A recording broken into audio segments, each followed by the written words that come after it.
Hi, everyone. I am here today with Morgan Watkins, and she has just recently gone through a breast cancer journey, and she's going to share her story with us. And Morgan, I'm just, glad that you could join me and you're willing to share. We're trying to get this as much information out there to as many women as possible because I know that from my friend Dawn Taylor, who got me started in working with her in breast cancer awareness.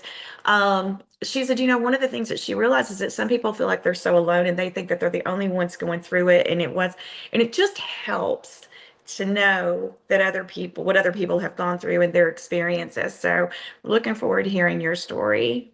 Yeah, absolutely. And I totally agree with that. I think the more we can share, um, spread information, knowledge, knowledge is power about anything. Absolutely. Especially within breast cancer, so many women are impacted, and maybe don't necessarily know the risks. They don't necessarily know what to look for. So I think anytime we can, share that information and get the word out, it's certainly much better. My cat has jumped up, tried to get on camera. I'm like holding him back. So let me grab him. Yeah. You're Of fine. course. And he's a giant. Oh, he's beautiful, He is isn't beautiful. He's a he? gentle giant. He has some Maine Coon, I think. I was He is. just going to ask you if he had Maine Coon because I could tell how large he is. He So is so, yeah. So he's coming up here. He almost crossed in front, and I was like, no. Yeah. So it's it makes for okay. fun recording, right? Um, do you want me to just kind of tell you a little bit about my diagnosis? Yes, how did you find out and what Sure. made you Yeah. how did you get there to get the diagnosis? Let's just start from the beginning. Yeah. Okay.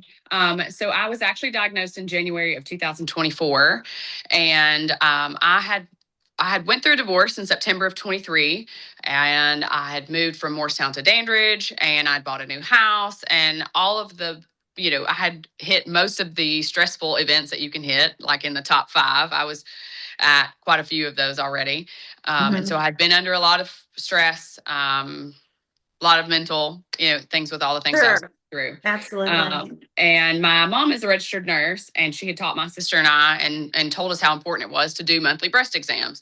So I know a lot of people don't do those, but I was someone that I set a reminder on my phone, and each month I would do a monthly breast exam. I typically would do it in the shower. So Hmm. at the end of September, I'd found a lump. Hmm. Because I had done previous breast exams, I knew my breast. I knew, Right. that's the key to a monthly breast exam is the first time you do one, you're not going to know anything. The key Right. is to do them consistently so that you know your body and you know when something is new, and when there's a change. So I had noticed that there was a change. I had a new lump, and I had what would be considered busy breasts. And so there Hmm. was, cysts and something called fibroadenomas, all benign things. But I Right. was, I had some things that you would find. I knew that this one was new. It was very small. I really was not concerned. Uh-huh. October, the next month, I go to my yearly appointment with my OB, and they do a breast exam for you there. And I mentioned that I had found a lump, and she could not feel what I was feeling. But she said, "Hey, you're due for a mammogram anyway," because I was 42. And Hmm. traditional screening, I think now the guidelines are saying that women with moderate normal risk would start mammograms at 40. So I had a Uh-huh. previous mammogram that was normal. Hmm. So she said, "You're due for a mammogram. Let's just go that route." So in November, I went for a mammogram, and that mammogram was clean. Um, Okay. and so I kind of, in the back of my mind, I'm like, okay, well, we're good. But I also had kind of this nagging that Thank you. that maybe I wasn't. So the reason that I had a clean mammogram is I had very dense breast tissue. And Yes. something that was not explained to me is if you have, you could consider maybe having four levels of density. People that Yes. are not dense a little bit, like we would call those one or two. And then someone Hmm. that is dense, maybe a three, very dense would be a four. So if we use Sure. that kind of number scale, I was a four, very dense breast tissue. Um, Hmm. and I had been offered ultrasounds in the past. Hmm. And the year before, I actually turned the ultrasound down. They were like, "Hey, do you want to Um, follow up with an ultrasound?" I was like, "Nah, I don't need an ultrasound." But what I didn't know is that those ultrasounds are essential diagnostic tools for women that have very dense breast tissue, which yes. I had. So in this particular instance, in January of last year, when I was diagnosed, I did follow through with the ultrasound. So I had that mammogram in November, and I do want to say mammograms are still the number one tool for diagnosing breast cancer. I'm not um, throwing any shade whatsoever. Still, I encourage women to get their mammograms as they need to. They do, Mhm. but they're not perfect. And if Right. you have, and if you have dense breast tissue, absolutely go with the next steps. And if you're not being offered those, advocate for yourself. So in December, I get an ultrasound. It should take about 20, 30 minutes to do an ultrasound. Mine was an hour and a half. And so I kind of Oh, like, and the radiologist come down. So radiologist in your ultrasound that's went from 30 minutes to an hour and a half is usually not a good sign. yeah. He recommended that I do a biopsy, which I did right after Christmas. So I had a Mhm. biopsy on December 28th. And then on January 3rd, I got the phone call. So um, the phone call was, I can almost replay it in my head. But was called and told that the biopsy results were in, and that I was diagnosed with invasive lobular carcinoma. Lobular carcinoma is a much less known type of breast Yeah, cancer. I've never heard of that. So lobular is typically treated the same as ductal, but only about 15% of women are diagnosed with lobular. And Mhm. lobular grows a little bit different. So it's the type of cancer that it is, it's missing a protein that the ductal cancer has. So ductal Uh-huh. cancer will clump together and it'll form large lumps, and it's usually easy to detect those lumps. Uh-huh. Lobular is missing that protein, so it doesn't clump together. It grows out more like a cobweb or a spider web. So Yeah. it's a very sneaky cancer. A lot of women are diagnosed at later stages because it's so hard to find.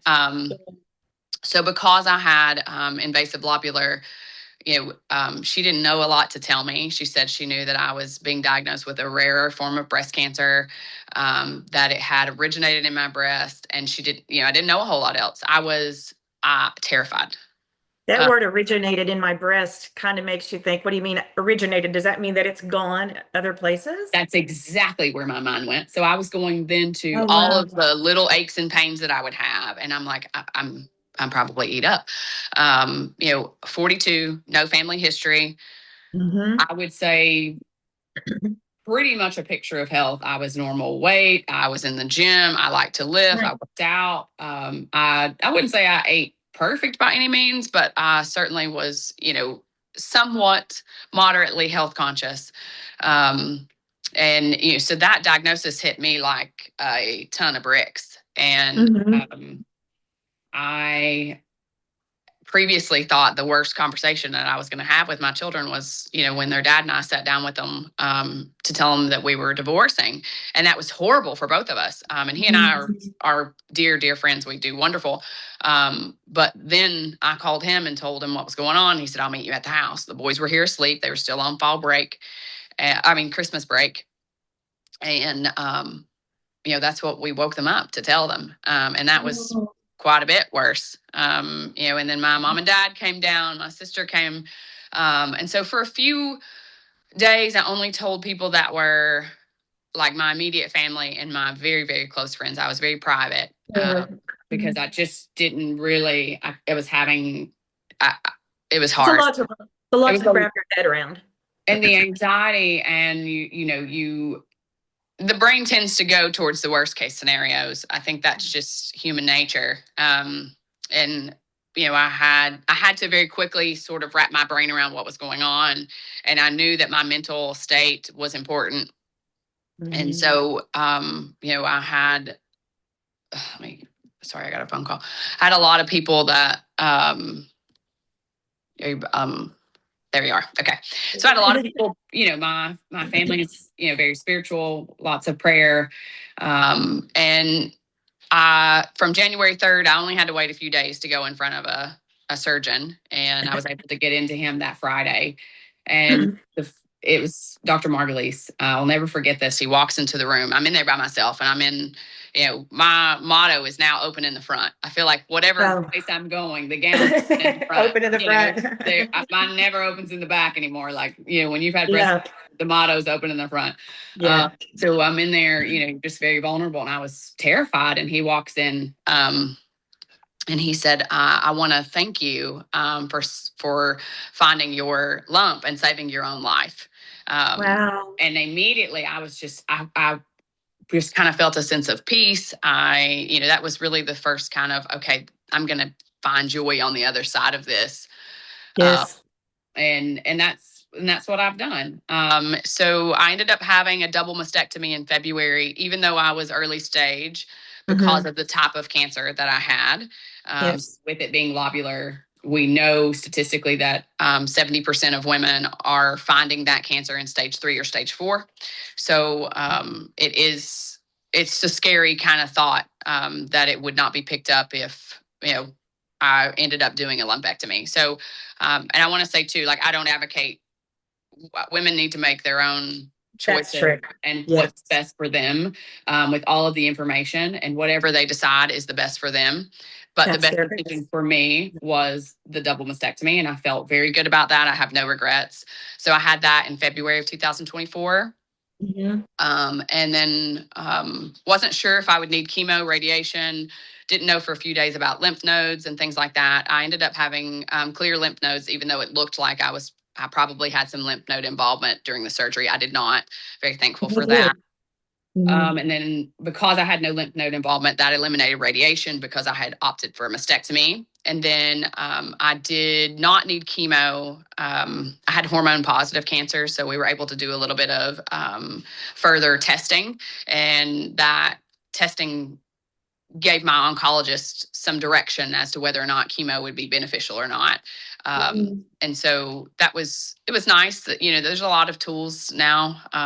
We still aren't where I wish we were with breast cancer, but we certainly are better than, what our mothers and our grandmothers, kind of Yeah. experienced with in their lifetime. But um, so February 8th of 2024, technically became cancer free because of the mastectomy. So Hmm. that's my and cancer anniversary, I say. Yeah. So this coming February of 26th, I'll be 2 years cancer free.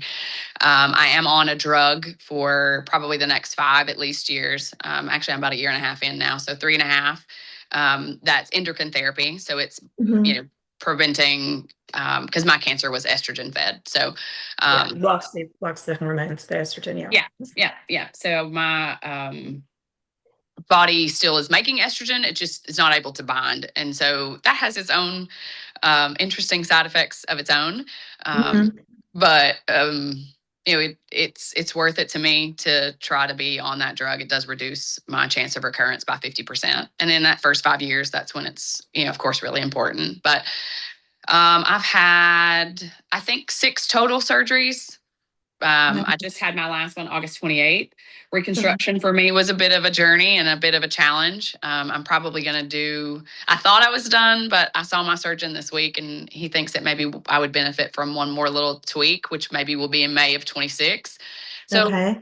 it's been a long journey for that, Yeah. but I chose to do reconstruction, and again, I think that's a very personal choice. So I don't ever want any woman to hear what I'm saying and think that I'm leaning one way or the other. I simply want to speak Mhm. about what decisions I made, and then if anybody ever reaches out, um, I do a lot about breast cancer on TikTok, and I talk about it on Mhm. Facebook, and Mhm. I think it's important to spread awareness. I partnered recently with the Lobular Breast Cancer Alliance, and did a knowledge based video. So anybody that reaches out, I of course will share my experience. But again, I just want to say, like, whatever, if you're in this journey, whatever you decide is the right choice for you. And Mhm. anybody that is trying to support a woman that's going through this, I would just be mindful of that. Like, their decision is their own, and Sure. certainly very personal. But um, so yeah, that is, again, no family history. I would, Wow. if you had stuck me in Neyland Stadium with 102,000 people, of my closest friends, and a radiologist came in and had to pick 100 women with breast cancer, I wouldn't have made the cut. Right. But I also think that by sharing my story and saying, hey, women, maybe I don't want to scare anyone, but there is a false hope or false sense of, that you're okay if you've never had any history, if you don't have these things. And That's so just not true. it's not true. So I will say, like, the number one risk factor is being born a woman. Yes. And then the second In the is getting category. older. Hmm. So if you're born a woman and you're aging as we all are and doing as gracefully as we can, then our risk is just it's just like tacking, Yes. tacking on and tacking on. So it is imperative to do those monthly breast exams, to get your mammogram, follow up with ultrasounds, or if you are in a high risk category, and there's a lot of different tools online that can kind of help you and your doctor determine Hmm. whether what risk you are, then maybe even an MRI is something that you can advocate for. I know my sister, because she's a first degree relative to me, and you know that makes her significantly more at risk, and she already Right. does MRIs with contrast, which are a little bit higher on the scale than Hmm. a mammogram. So that's the thing I always advocate, and I say early detection is key. Hmm. um, you can't really do anything, I would say, to necessarily prevent. I'd like to think that diet and all those things, but I am proof that things just happen. Yeah. But my journey, while it was bad enough, was not nearly as intense as other women who are Yeah. diagnosed in later stages. Hmm. So early detection, that's my big talking point. Could save your life or the life of someone you love. Yeah. I agree with you. That's it's the more that we know and the more that we hear the stories of women, I think that that is just so beneficial.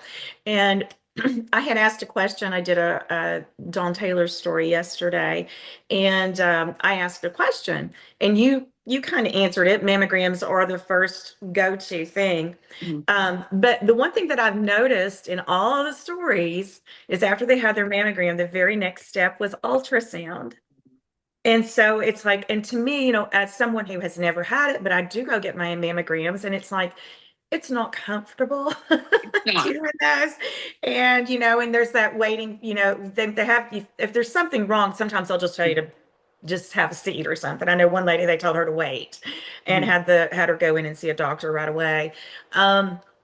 But it's like I inquired about ultrasounds because of the dense breast tissue, and a lot of insurance won't approve the ultrasound unless you have received an irregular mammogram, something like suspicious, and but it's like it just seems like that I'm not disputing mammograms, but it just seems like that if you get an irregular mammogram and the next step is ultrasound, why not just do the ultrasound first? Yeah, Like I don't understand that, and it's probably a question I'm never going to get answered, from someone. I probably wouldn't like the answer, what I I think the mean, answer is. insurance is yeah, Yes. insurance can be tricky, and I'm a drug rep, so I'm not here to talk about insurance or Yeah. prescription medication.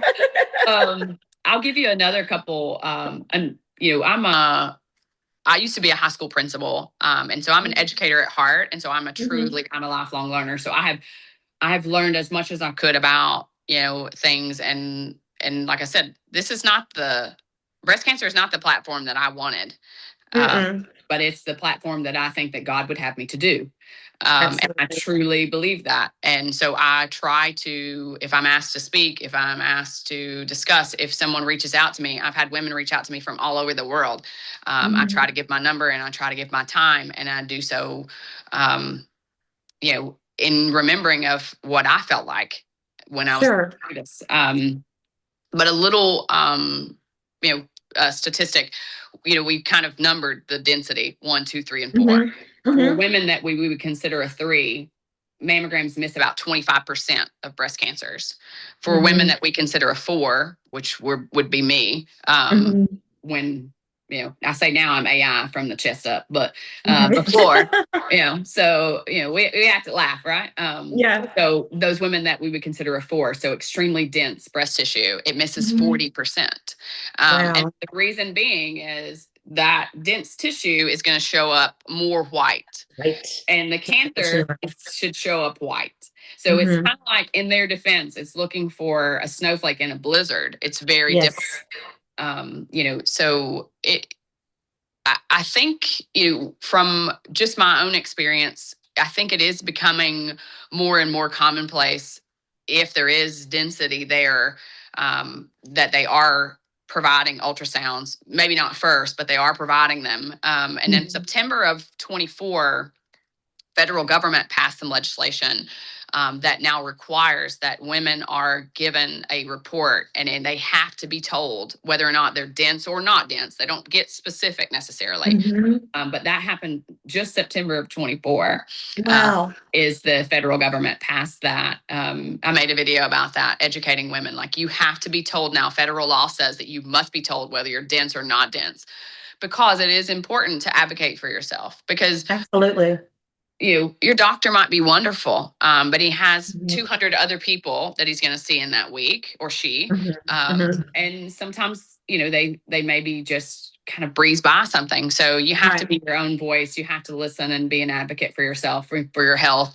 I'm very Absolutely. passionate about that, whether it's a breast cancer screening, a colonoscopy, going to Right. your dermatologist for a skin check.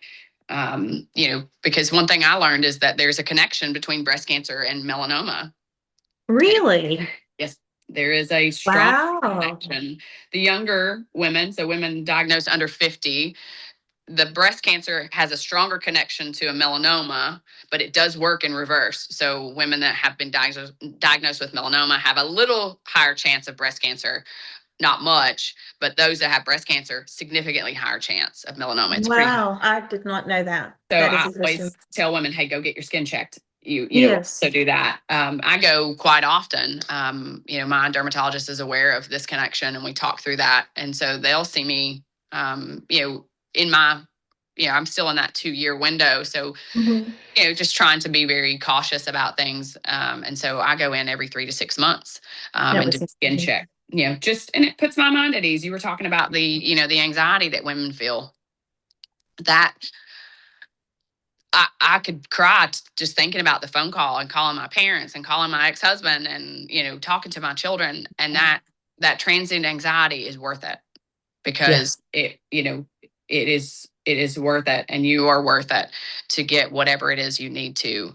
um you I know want to ask. I want to ask you a question. I haven't asked this question from anyone, and it just occurred to me through a phone call that not a phone call, but a conversation that I had with a lady who had nothing to do with breast cancer, but it was a physical issue that she had experienced, and she was going through an extreme amount of grief. So, did you find yourself going through a grieving process, especially after you had the mastectomy? Or, yeah, I don't mean to make you cry. no, it's okay. I'm um sorry. at one time, I had my mom and dad moved in with me, because with a mastectomy, I would call them T-Rex arms, because my elbows had to be locked into my side, and I could, kind of do the wax on, wax off. That was all I had. And so Yeah. it was extremely limited mobility. But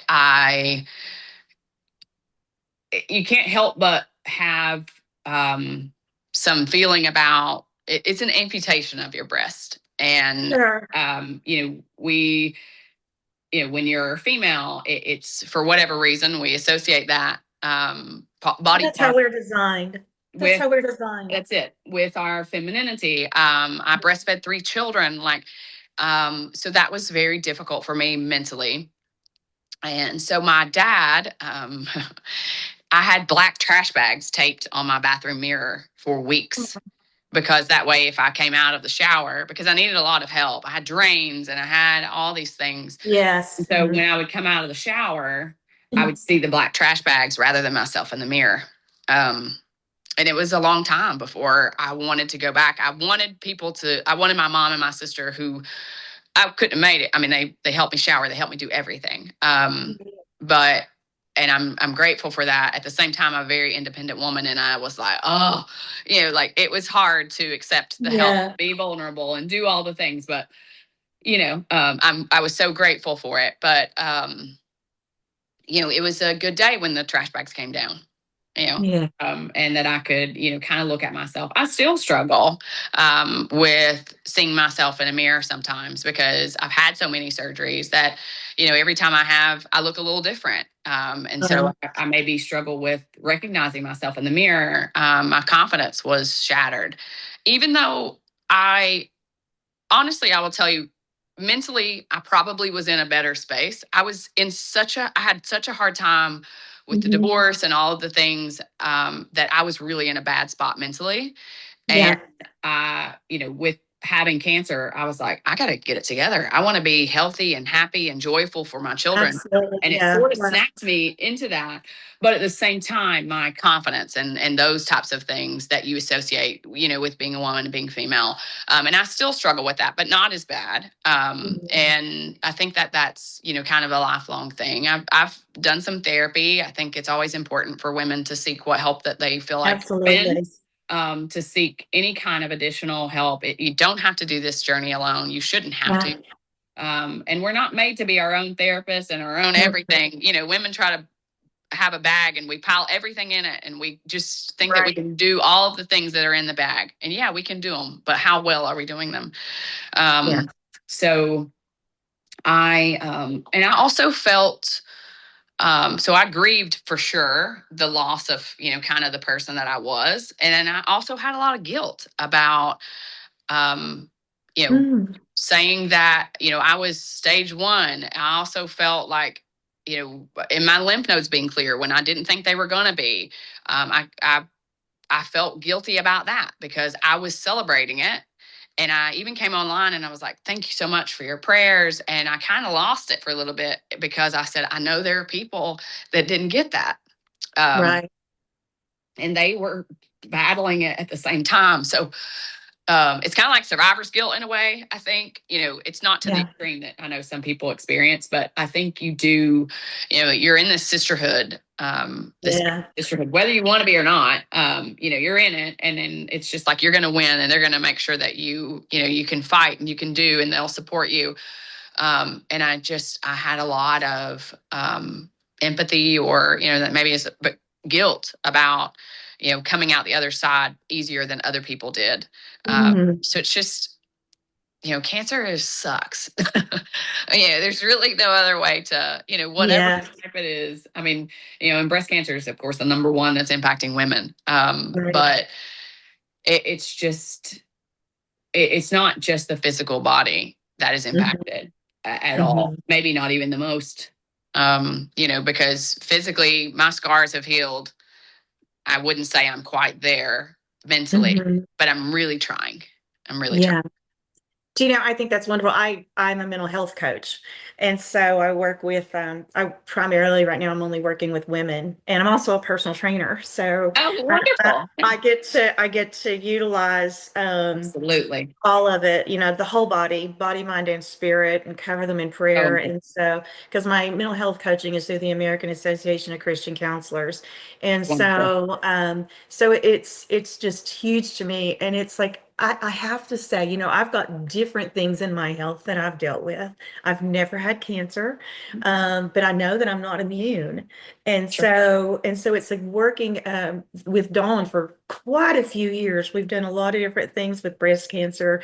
And it's like it's so interesting. And I always say, God, why and how did you get me involved in this? And why did you get me involved in this? It's just me, am I supposed to be prepared for something in the future? I have no idea. But it's like you said, everyone's story is different. Mhm. And if God allowed it to come into your life, I know that sounds kind of weird to some people, but it's like nothing really gets to us that he doesn't allow because he's God.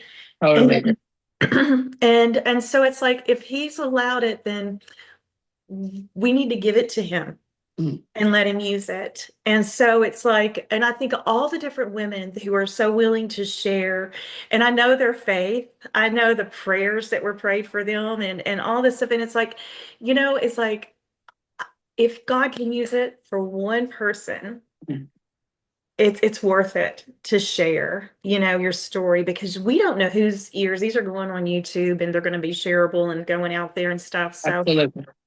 we don't know where they're going to land and whose ears they're going to fall on. So, I mean, I did a video in my car once from the Food City parking lot, and I got a message from a friend Yeah, in Tokyo that's it. that told me that you're in Sharon. I got your video first thing this morning. I'm in Tokyo.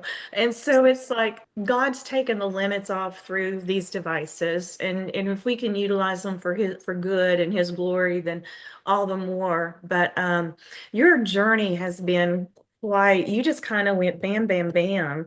Yeah. And with the things that were happening in your life and personally and everything. So you think you've got like one more surgery to go?